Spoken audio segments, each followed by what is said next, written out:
그 월급에 잠이 와?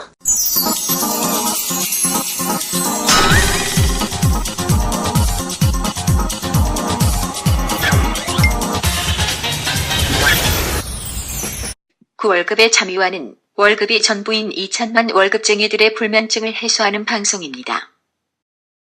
안녕하세요. 반갑습니다. 그 월급에도 잠이 오게 하는 방송 머니스토리 TV 뭉치 양성민입니다. 네, 포트인 표 대표입니다. 네, 에세다파 송철입니다. 네, 요즘 그 자산 시장이 좀 핫하죠. 뭐 저금리다 보니까 뭐 할 건 없고, 그래서 다들 좀 투자에 대해서 좀 관심들이 있는 것 같습니다. 근데 정작 뭐 주위를 둘러보면은 생각보다 돈 번 사람 많지는 않아요. 예, 그런 얘기들 많이 하죠. 신문 기사상에서도 개인 투자자들은 재미 못 봤다라는 기사들 많이 나오잖아요. 그러니까 신기해 보면은 오히려 이제 이런 것 같아요. 그러니까 뭐 요즘 흔히 말하는 부동산 갭 투자 같은 거 막차 타가지고 뭐 정책 나오면서 이분들이 큰일 났죠. 그러니까 이제 이게 유행 따라서 뭐 할 것만은 아닌데 참 이렇게 좀 이제 붐업이 될 때 잘못 투자했다 문제되는 경우들이 또 의외로 많이 보이는 것 같아요. 그래서 네, 말씀하시죠. 그게 이러잖아요. 지금 막 이렇게 올랐을 때 소위 말해 뭐 그게 코스피에 투자했다라고 하더라도 거기서 이제 수익을 내려면 한참 전에 사놨어야 되는 건데 그렇지. 그러지 못했으니까 뭐 이장에 대한 이익을 못 얻으시는 게 아닌가 그런 생각이 들어요. 여기 또 뒤늦게 뛰어드시면 또 생각보다 마음처럼 잘 되지 않고 그런 문제인 거죠. 원래 내가 살 때가 꼭지예요, 희한하게. 그러니까 이제 아무래도 유행 따라서 하게 되면 이런 문제점들이 생기죠. 그래서 이제 관심 없던 사람들 관심 생기면 거의 꼭지인 것처럼 행여라도 우리 방송 이제 관심 가지고 듣는 사람들이 꼭지이지 않을까라는 의견도 있지만 단기적인 게 아니라 좀 장기적으로 아니면 우리 그 재물을 관리하면서 가지고 어떤 원칙과 기준을 가지고 투자에 대해서 접근해야 될지 오늘은 좀 알아보는 시간을 갖도록 하겠습니다. 저는 이제 그런 얘기를 드리고 싶어요. 우리가 흔히 말하는 징크스라는 건데, 그러니까 투자도 마찬가지거든요. 그러니까 투자도 나는 왜 나만 하면 돈이 안 벌릴까 뭐 이런 거 있고, 나는 주식이랑 안 맞는 것 같아. 뭐 나름의 징크스가 생기는데, 근데 이제 징크스가 좀 재밌거든요. 하나 예를 좀 들어보면, 저 이제 야구를 참 개인적으로 좋아하는데요. 야구 선수들이 징크스가 많죠. 징크스? 네, 징크스. 많죠. 그래서 이제 이를테면 이제 저 같은 경우는 이제 기아 타이거즈 팬인데요. 아니 그 방송 중에 기아 처음 얘기하시네. 그러니까 처음 얘기하는 척하고 있어요. 여러 번 얘기했어요. 아니 좀 다른 사례를 좀 들어봤는데 참 하나 가지고 계속 우려먹네. 네, 전반기에 잘 던지다가 요즘에 약간 슬럼프에 빠진 임기영 투수라고 있는데, 이분 같은 경우 이제 뉴스 나오는 거 보니까 재밌는 게 있어요. 그러니까 선발로 투수로 나오는 날에 절대 국에 밥을 말아먹지 않는데요. 근데 그 이유가 뭐냐?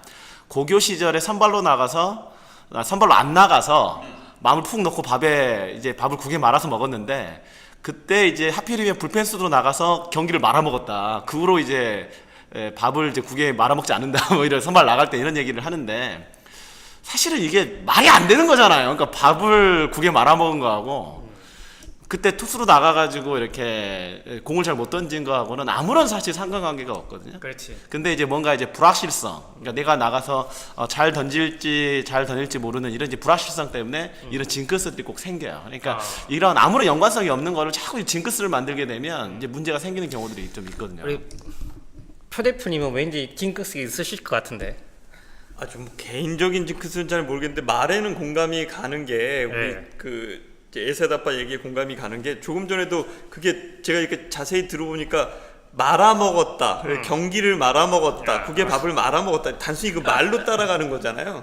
저희가 시험에서도 뭐 그런 거 얘기하는 게 미역국 먹으면 미끄러진다 뭐 이런 식인 거 보니까 사람들이 불안할 때 그런 것들이 막 애써 끌어다가 막 이렇게 찾아 붙이는 거 아닌가 뭐 이런 생각이 들어요. 그렇네요. 저도 소시적에 주식 투자 좀 한 적이 있었거든요. 네. 지금은 이제 간접 투자 위주로 하지만 옛날에는 이제 주식 투자를 한 적이 좀 있었는데 제가 만들어낸 징크스는 하나 있었어요.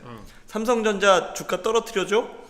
내가 사면 돼. 이러는 거 있었어요. 엄청난 징크스다. 저는 저도 그게 아니었어요. 자산 관리를 하다 보니까 물론 이제 소실적에는 이제 인사이트가 많이 없다 보면 이제 추천 펀드들 이런 펀드 포트폴리오를 짜야 되잖아요, 저희가. 근데 모르니까 저도 애매할 때가 있어요. 그러면 이제 관계사들, 쉽게 말하면 증권사들이 추천하는 펀드들이 라인업이 있죠. 그런 펀드들 추천합니다. 그럼 꼭 그때 꼭지점이야. 희한하게. 예. 물론 이거는 이제 징크스가 아니라 이런 그 투자 금융권에서 바라보는 상품에 대한 그 권유 시점까지 연관이 있지만 이제 나름 다들 그 징크스 조금씩은 있는 것 같습니다. 그러니까 이제 이 징크스가 사실은 이제 불확실한 상황에서 의사결정을 할 때 이제 무엇인가 의존하고 싶어서 이제 그런 건데 한번 여쭤볼게요. 그 야구에서 타자하고 투수 중에서 누가 더 징크스가 많은 줄 아세요? 평균적으로? 이 질문 여러 번 하셨는데 방송에서 이거 다시 한번 이거 이제 중요한 네. 겁니다. 이거. 진짜? 네, 예. 중요한 겁니다. 이게 타자가 훨씬 더 많아요. 아 징크스가. 그래요? 타자가? 네, 왜냐하면 타자는 투수보다 훨씬 더 불확실한 상황이거든요. 타자는 10번 나가서 3번만 쳐도 잘하는 거잖아요. 그러니까 7번은 실패할 가능성이 높은 거고요. 반대로 투수는 그러면 이제 10타자 맞으면은 안타를 이제 한 3개 정도 맞는 거고 7타자는 평균적으로 이제 잡을 수 있다는 거잖아요. 3할을 기준으로 그렇지. 보면. 그러니까 투수는 기본적으로 이제 징크스가 있지만 확률적으로 봤을 때는 불확실한 상황은 타자가 훨씬 더 크기 때문에 타자들이 이제 재밌는 거 맞습니다. 뭐 안타를 친 날에 속옷을 계속적으로 입고 다닌다라거나 뭐 그 삼성 라이온스의 박한희 선수 아실지 모르겠는데 타석에 들어설 때 별걸 다 하거든요. 이렇게 뭐 모자 썼다가 뭐 방망이했다가 안 그러면 불안한 거예요. 그러니까 이런 어떤 불안한 상황에서 무엇인가 의존적으로 하기 시작하게 되면 약간 미신적으로 돼가지고 오히려 더 투자에 또 실패할 확률이 상당히 이제 높은데요. 그러니까 이를테면 아까도 얘기하셨지만 우리가 성적이 애매해. 내가 또 수학 능력 시험을 잘 봤으면 좋겠어. 그럼 부모님들이 어떻게 합니까? 빌어야지. 그럼 빌고 사실 아무런 관련이 없는 거잖아요. 근데 뭐 심지어 점수가 안 나오면 오히려 당신의 어떤 신앙심이 부족해가지고 뭐 점수가 안 났다는 등 뭐 이런 식으로 얘기를 하고요. 그렇지. 로또 복권 같은 경우도 좀 심하게 하시는 분들은 복권 살 때 가기 전에 막 목욕 제기하고 가시는 분도 있고, 진짜요? 예. 아. 막 그런다고 하더라고요. 그러니까 불안하니까. 근데 이걸 한번 투자의 영역으로 보자. 투자의 영역. 투자 영역으로. 예. 그렇지. 어쩔 때 어쩔 때 불안합니까? 투자를 할 때. 지금 아 그렇죠. 지금 당장. 네. 미세 쌀 것 같아 지금. 네, 네, 그러니까 뭐 그런 거죠 뭐. 그렇죠. 네. 해본 적이 없는 뭐 펀드에 투자한다거나 아니면 누가 좋다고 하는 이제 주식을 매수한다거나 아니면 뭐 청약 경쟁률이 높아서 돈을 벌릴 것 같은 아파트를 막 구입을 하는데 돈이 들어가니까 불안하잖아요. 그러니까 그렇죠. 이럴 때 여러 가지 다양한 징크스가 생기고 그러다 보니까 그런 얘기 들어보셨어요? 무슨 뭐 슈퍼볼에 누가 우승하느냐에 따라서 뭐 주가가 어떻게 된다는 등 그렇지. 예. 뭐 이런 약간 미신적인 어떤 이런 것들, 그러니까 이런 것들은 좀 우리가 한 번 정도 고민해봐야 될 필요성이 있지 않겠냐 이런 생각이 좀 듭니다. 그래서 징크스는 최대한 털어버리고 좀 확실한 영역으로 갔으면 좋겠어요. 근데 이게 불확실한 것 자체가 이제 어찌 보면 투자에 대한 속성이잖아요. 예, 그렇기 때문에 뭐 확실한 게 있으면 다 돈 잘 벌게. 네. 예. 근데 그 불확실성이 투자에 대한 속성이고 당연한 건데 또 그걸 불확실성을 이겨내는 게 어찌 보면은 그 투자에 대성론하는 방법 중에 하나인데 그래서 못 저런 얘기예요 지금. 한 가지 예를 들어드릴게요. 그 사람이, 그러니까 내가 현재 불안하다, 무엇인가 의존하고 싶다. 그러면 내가 말이 많아지는지 않아지는지를 볼 필요가 있거든요. 그러니까 그러니까 뇌가 불안하면 자꾸 이렇게 논리를 만듭니다. 그러니까, 그러니까 저희도 예전에 한번 간단하게 언급한 적이 있었던 것 같은데 예전에 요즘에 이제 돈 벌려고 분양권 산 사람들이 많잖아요. 그렇죠. 근데 이게 전매가 잘 안 된단 말이에요. 되게 불안해요. 그럼 사람들이 어떻게 하느냐? 근데 심리적으로 보유 효과라는 게 있거든요. 그러니까 내가 가지고 있는 건 좋아 보여. 그러니까 자꾸 말을 만들어내는 거예요. 나 전매가 잘 안 된다. 그러면 이성적으로 판단하면 데이터를 보고 아 이거 안 팔릴 것 같으면 좀 손해 보더라도 마이너스 프리미엄을 해서 지금 터는 게 좋다. 이렇게 가는 게 아니고 그래 여기 사실은 학군이 괜찮아. 여기 전철 들어온대. 그렇지. 여기는 녹지율이 괜찮아질 거래. 그러니까는 언젠가는 팔릴 거야. 그냥 그 머릿속에 그냥 어떻게 보면 허상을 만들어내는 거거든요. 한번 주식 투자 같은 것도 한번 생각해 보세요. 내가 샀어. 자꾸 떨어져. 근데 어떻게 생각하니까 사람들은? 일단 관련 리포트를 찾아보죠. 좀 호재가 있어. 그러면 호재가 있대. 좀 더 기다려보자. 이런 심리가 좀 작용하는 것 같습니다. 네, 맞습니다. 그러니까 이런 것들은 좀 우리가 좀 이제 논리적으로 좀 봐야 되고 그래서 징크스를 좀 털어버리고 좀 확실한 영역을 선택할 필요성이 있지 않냐. 근데 투자도 확실한 영역이 있는 것 같거든요. 그러니까 이런 것들을 좀 보실 필요가 있을 것 같아요. 아니 그 우리 표 대표님, 네. 그 좀 심리학적으로 보면 네. 이제 확실성, 불확실성 말씀해 주셨는데 이 불확실성 어찌 보면 이제 불안할 때죠. 네. 그럴 때 사람의 이거 비합리적인 경향이 좀 많이 있죠. 네. 네. 그 뭐 이렇게 보시는 게 좋을 것 같아요. 그 첫 번째는 이게 불안한 거다라는 걸 받아들이는 게 중요해요. 불확실하다라는 걸 받아들이는 게, 그걸 안 받아들이려고 노력을 하다 보니까 그걸 대체할 수 있는 수단들을 막 찾으시는 것 같은 게 문제인 거고요. 그러니까 투자는 당연히 불안한 거야. 당연히 불확실한 거고, 그렇게 됐었을 때 어떻게 해야 되는가를 생각하시면 그게 뭐 아까 말한 대로 징크스 개념으로 가든지 아니면 더 뭐 신뢰할 만한 뭐 어떤 사람을 찾아다니든지 이런 그림 아닐 거고요. 또 하나는 투자에 있어서 저희가 그런 부분을 없애는데, 말씀드리니까 저는 하나 더 생각나는 게, 저희가 기대를 어떻게 갖느냐가 되게 중요한 기대. 부분인 것 같아요. 그러니까 좋아. 기대가 크면 그게 불안이랑 또 확 연결이 된다라는 느낌인 거예요. 그러니까 적절히 투자해서 만들어낼 기대치만 갖는다라고 하면, 저희 장기 기대 수익률 뭐 주식형 같은 경우에 한 6%, 뭐 7% 이 정도 본단 말이에요. 저희가 1년에 6, 7% 내는 건데, 만약에 지금 주식 직접 투자하시는 분이, 그 주식 직접 투자하시는 분의 나의 연 평균 기대 수익률은 연에 6%다라고 하면 다들 콧방귀 끼실 거거든요. 하루에 상한가 30%도 치는 시장에서 지금 뭔 짓 하냐라고 하면 그만큼의 기대만큼 그만큼의 불안이 생기실 테니까 적절한 기대를 갖는 것도 중요한 이슈가 될 것 같아요. 그러니까 이제 얘기 잘해 주셨는데, 이렇게 어떻게 보면 불안하기도 하고 약간은 투기적인 수익률을 원하다 보니까 대가를 찾아다니는 것 같아요. 그러니까 돈을 많이 벌었다는 사람. 이러다가 이제 어떤 경우가 생기냐면, 뭐 청담동의 이모 씨, 그렇죠, 좀 말 많았죠. 그 다음에 뭐 예전에 뭐 부동산 투자해가지고 100억 벌었다는 또 이모 씨. 그러니까 이런 사람들 찾아다니다가 망하는 이런 케이스들이 있거든요. 그러니까 우리나라의 재테크 서적들은 잘 보셔야 되는 게, 경험을 쓴 책들이 대부분이에요. 그러니까 이게 검증돼 있는 게 아니고, 내가 이렇게 해서 돈 벌었다, 내게 정말로 이게 검증이 돼 있는 건지 운이 좋았던 건지 아니면 사기인 건지 이런 게 잘 드러나지 않는단 말이죠. 그래서 좀 검증돼 있는 확실한 방법을 좀 찾는 게 필요하다, 이런 생각이 듭니다. 제대로 돈 버신 분들은 팁이 안 나오죠. 얘기 안 하죠. 왜 가만히 있으면 될 걸 갖다 괜히 얘기해가지고 세무조사 나오지, 밥 사줘야 되지, 기부해줘야 되지. 어마어마하잖아요. 예. 2천만 월급쟁이들의 금융호구 탈출을 위한 그월장 프로젝트, 특허받은 로봇 자산관리 플랫폼 포트윈과 함께합니다. 세부 사항은 머니스토리 TV 홈페이지에서 확인하세요. 키가 찰 노릇이죠. 네. 자, 그러면 아까 말씀하신 것처럼 그 불확실성, 즉 불확실성에 대해서 인지를 먼저 하고 당연히 받아들인 것도 중요하다고 말씀하셨는데요. 그 말고 그래도 좀 투자를 하면서 가지고 좀 더 좀 여유롭고 불안정하지 않고 안정적으로 할 수 없는 좀 확실한 방법이 없는지, 그게 어찌 보면 투자자들이 듣고 싶은 얘기지 않습니까? 그러니까 확실한 방법은 어떻게 보면 재미없는 거거든요. 근데 재미없지만 말씀드리게, 검증되어 있는 확실한 방법 1번은 자산 배분입니다. 재미없네요, 벌써. 그러니까 어떻게 보면 다 안다라고 생각을 하세요. 근데 우리가 이제 채권하고 주식을 보자고요. 채권하고 주식이 있는데, 채권은 뭐 상대적으로 안전하고 주식은 상대적으로 위험하다, 이렇게 알려져 있죠. 대신 기대 수익률이 더 높고.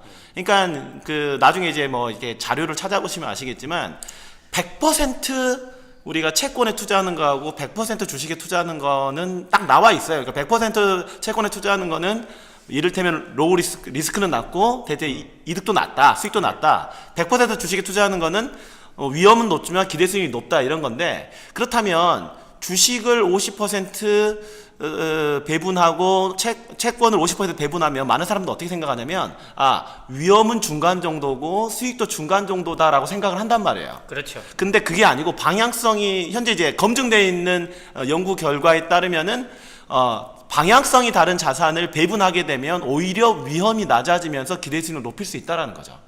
그러니까 이를테면 한번 여쭤보고 싶은 게, 안전한 채권에 100% 투자하는 거하고 주식에 한 28%, 그러니까 한 30% 정도 주식을 편입을 시키는 거하고 어떤 게 위험이 높을 것 같아요? 뭐 주식이 높은 게 위험이 더 높겠죠. 그렇죠. 그러니까 위험 자산인 주식이 편입돼 있으니까 오히려 주식이 30% 편입하면 더 위험해지는 대신에 기대 수익이 높아지게 생각을 하는데, 그게 아니라 오히려 방향성이 다르지만 어쨌든 주식을 28% 편입을 했더니 100% 채권에 투자를 하는 것보다 오히려 위험은 낮아지고 기대 수익이 높아지는 자산 배분함이 만들어지는 거거든요. 그러니까 훨씬 더 압도적인 포트폴리오입니다, 이게. 그러니까 안전한 게 아니고 위험한 게 아니다라는 거죠. 그러니까 기본적으로 검증되어 있는 방법, 우리가 자산 배분을 통해서 무작정 우리가 안전하고 무작정 공격적으로 하는 게 아니고 적절하게 나의 어떤 투자 기간이나 성향에 맞게 자산 배분하는 게 중요하다. 이 점을 먼저 강조드리고 싶어요. 거기에 포함돼야 되는 게 기간인 거죠. 그러니까 이 자산 배분이나 뭐 이런 것들이 뭐 그 얘기 좀 전해주시면 좋을 것 같아요. 네, 그리고 이제 두 번째가 이제 장기 투자에 대한 부분인데 그 많은 사람들이 알고는 있어요. 주식에 장기 투자하면 대박 난다. 또 뻔한 얘기인데. 그러니까 알고 있잖아. 근데 안 해 사람들이 주식을 어떻게 투자합니까? 주식이요? 네.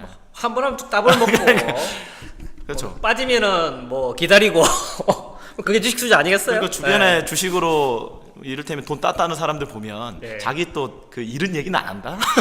자기가 아주 그냥 영웅담만 있죠. 근데 이제 미국의 이제 S&P 500 그다음에 이제 장기 국제 지수를 사용한 90년 데이터를 보면요. 투자 기간 1년을 보면 일단 주식 수익률이 채권보다 높을 확률은 61%입니다. 그러니까 1년 정도는 그렇고 그래 수익률을 찍어 보면요. 엄청나게 왔다 갔다 해요. 그러니까 그만큼 변동성이 크다는 거거든요. 네, 지금 현재 여기 있는 이제 강의한 내용을 보시면 실질적으로 그런 내용들이 잘 점도표로 잘 나와 있는 것 같습니다. 네, 그러니까 내용을 보면 이제 왼쪽 위쪽으로 점이 찍힌 거는 주식 수익률이 높은 거고 오른쪽 하단에 찍힌 거는 채권 수익률이 높은 건데 뭐 거의 비슷비슷하고 뭐 왔다 갔다 어쨌든 변동성이 큰 걸 볼 수가 있습니다. 근데 투자 기간을 20년으로 잡으면 어떻게 되느냐? 뭐 점들이 가운데로 모여 있는 즉 변동성이 훨씬 더 줄어든다. 그러니까 예측 가능하다 이렇게 보시면 되고요. 주식 수익률이 채권보다 높을 확률이 93%입니다. 그러니까 실제적으로 아까도 말씀드렸지만 자산을 배분해서 자산을 배분하는 게 더 위험이 낮아지고 수익률이 높아지는데 근데 장기 투자로 가면 갈수록 주식형 자산에 투자를 하게 되면 이거 특히 이제 노후 자금하고 맞닿아 있는 거잖아요. 그렇죠. 네. 그러니까 실제적으로 이런 식으로 투자를 했을 때 본인의 어떤 자산을 형성할 수가 있고 훨씬 더 높은 수익률을 기대할 수가 있다라는 거죠. 자, 이거는 어차피 이제 먼저 이제 검증이 된 방법 중에 하나인 거죠. 예, 장기적으로 갔을 경우에 안전자산으로 생각되는 채권형보다 오히려 더 위험이 낮아진다. 이거는 지금 굉장히 확실한 방법이고 굉장히 중요한 팩트인 것 같습니다. 예, 최근에 투자 자문업을 이제 진행을 하면서 그 증권사랑 이제 미팅할 일이 많이 있거든요. 그래서 그러면 뭐 포트인 투자 자문은 어떤 철학과 뭐 이런 걸 가지고 할 거냐라고 하면 지금 에셋 아빠가 얘기 드린 그 비슷한 얘기를 저희가 증권사 분들하고 이렇게 얘기를 나누죠.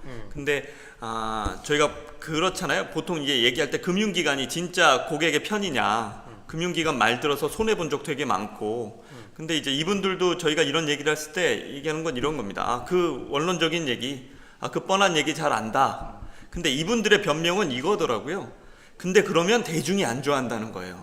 그러니까 저희가 생각하기엔 금융기관이 고객 중심의 역할을 잘 안 했다라고 생각하는데 금융기관 입장에서는 그런 얘기하면 대중이 안 좋아한다. 그러니까 이게 뭐 닭이 먼저냐 달걀이 먼저냐는 모르겠으나 저희가 이런 방송에서 이런 말씀을 드리는 건 어쨌든 개인 가정을 개인이 잘 꾸려가셔야 되는 거니까 저희서부터 스스로 변해야 된다. 뭐 그래서 이런 말씀 꼭 중요하다고 저는 얘기를 드립니다. 예. 네. 맞는 얘기인데 대중들이 안 좋아한다. 네, 대중들은 핫한 거 좋아한다 이 말씀이신 거죠? 네. 근데 이거 확실한 방법이다. 그리고 마지막으로 또 말씀드리고 싶은 게 검증에 있는 확실한 마지막 방법은 이제 세 번째 방법이라고 하죠. 세 번째 방법은 수수료를 낮추는 겁니다. 그러니까 실제적으로 보면 똑같은 펀드지만 어떤 수수료 체계냐에 따라서 수수료 차이가 정말 많이 나거든요. 그렇죠. 이거는 표 대표님이 좀 얘기를 해주시면 좋으실 것 같아요. 그 저희가 살짝 저희 투자 자문업을 이렇게 어필하게 되는데 예. 저희 투자 자문업을 진행을 할 때는 그 온라인 펀드나 아니면 온라인 펀드 수준의 수수료만 받는 펀드만을 자문해야 되거든요. 그게 강제 요건입니다. 그러니까 그게 왜 그게 무슨 얘기죠? 구체적으로 좀 얘기해 주세요. 의무적으로 해야 된다는 말씀이신 네, 건가요? 맞습니다. 그러니까 그 나라에서 이제 투자자본업을 등록시킬 때 간접 상품, 펀드 같은 거를 제한할 때는 고객한테 이익을 최우선으로 줘야 된다는 거에 방점을 찍고 있거든요. 근데 그 이익을 주는 것 중에 뭐 투자라는 거는 모르니까 상품 자체가 수익을 어떻게 낼지는 모르겠지만 기본적으로는 수수료가 싼 거를 제한하게 돼 있는 거죠.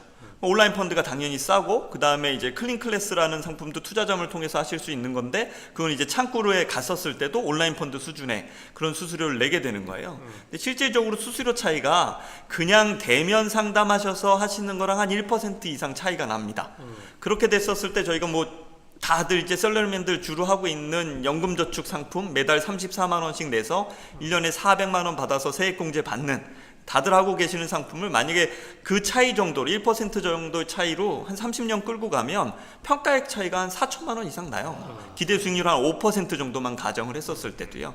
그러니까 만약에 저희가 그냥 비싼 수수료 내고 하신다라고 하면 한 30년 동안 4천만 원에 대한 정당한 서비스를 받으시면서 진행했다라고 하면 괜찮으나 보통 그런 얘기들 많이 하시거든요. 가입할 때는 뭐 신경 써서 해주더니 그 후엔 관리들 안 한다. 예, 그렇게 관리 안 받으실 바에는 온라인 펀드로 하시면 그거 자체가 한 4천만 원 차이 나게 만들어주는 거니까요. 고민해 보셔야 될 부분이죠. 그렇죠. 이제 그 좋은 말씀 해주셨는데 좀 뻔한 얘기인 것 같아요. 확실한 방법은 세 가지가 있기는 있는데 첫 번째가 자산을 잘 배분을 한다. 두 번째가 장기 투자를 한다. 세 번째가 이 장기 투자가 잘 되고 성공하기 위해서는 수수료가 굉장히 중요한 부분입니다. 세 가지를 이제 말씀해 주신 것 같습니다. 참 이거 뻔한 얘기인데 일반인들 잘 안 돼요, 근데. 이게 그 다이어트랑 똑같아요. 네. 다이어트 잘하는 방법 다 알고 있거든요. 어떻게 하면 되죠? 적게 먹고 운동하면 돼요. 아, 좋다. 근데 되게 이게 다는 그거 말고 뭐 딴 거 없어? 뭐 약물 같은 거 먹으면 안 돼? 그래서 근데 식습관 안 바뀌면 또 요요 오거든요. 이제 그런 것처럼 우리가 원칙을 놓고 원칙을 지키는 것이 나의 자산을 지키는 방법이다. 이 점을 좀 명심하셨으면 좋겠습니다. 그렇죠. 그 서울대 어떻게 합격했냐? 야학원 다녀서 그게 아니라 수업만 열심히 들었다. 뭐 이 얘기 하신 것 같은데. 자, 네. 좋은 얘기인 것 같고요. 저희도 이제 많은 상담을 하고 진행하지만 실질적으로 돈을 많이 버시는 분은 많지 않습니다. 심지어 그런 분들을 컨설팅하는 컨설턴트들도 쉽지 않고 제대로 지키지 않는 투자 원칙 중에 하나인 것 같습니다. 자, 투자에서 가장 중요한 거는 원칙을 지키는 것 같고요. 오늘 말씀하신 세 가지 꼭 명심해서 우리 청취자분들 반드시 좋은 성과 있었으면 합니다. 마지막으로 하실 말씀 있으신가요? 그렇잖아요. 지금 뭉치님이 저희 얘기가 너무 뻔하다라고 계속 말씀을 하시니까 실은 저희가 이 투자만 가지고 정말 마음에 드는 수익을 막 다 낼 수 있는 세상이다라고 하면 저희 소비 관리 뭐 이런 거 안 해도 되거든요. 이제 뭐 그다음에 인생 설계 뭐 이런 것도 안 해도 돼요. 근데 투자가 해야 될 역할은 저희가 조금 전에 말씀드린 그 정도 수준이기 때문에 나머지 삶에 대해서 인생 설계도 하시고 소비 관리도 하시면서 지금도 행복하고 미래도 행복하게 준비하셔야 되는 거 아닌가 이렇게 생각합니다. 네, 저도 그냥 오늘 정리하면서 말씀을 마지막으로 드리면 그 투자를 하실 때 괜히 미신 같은 거 믿지 마시고 징크스 만들지 마시고 그냥 확실하고 검증돼 있는 아까 말씀드렸던 부분들을 선택하셔라 이렇게 강조드리고 싶습니다. 예, 투자 관련돼서 혹시라도 좀 궁금하신 부분들 있으시다면 저희 머니스토리 TV 홈페이지 들어오셔서 메모 남겨주시면 저희 캐스트 분들 통해서 답변 드릴 수 있도록 하겠습니다. 네, 감사합니다. 감사합니다. 감사합니다.